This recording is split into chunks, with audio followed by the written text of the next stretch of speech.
श्रीधाम वृंदावन की पावन भूमि पर हम प्रस्तुत करते हैं गोवर्धन ग्रीन्स वृंदावन, एक ऐसा प्लॉटिंग प्रोजेक्ट जहां घर नहीं एक दिव्य जीवन शैली बसाई जाती है। वृंदावन जहां राधा कृष्ण की रासलीला हर कर्म में गूंजती है, जहां हर सुबह भक्ति से शुरू होती है और हर सांझ कृष्ण की मुरली की मधुरता में खो जाती है।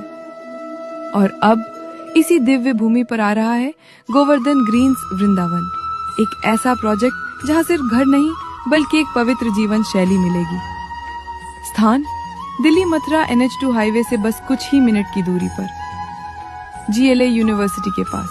लाडली से यू टर्न लीजिए, अंडरपास और ट्रेन शूट लोकेशन पार करते ही आप पहुंचते हैं गोवर्धन ग्रीन्स।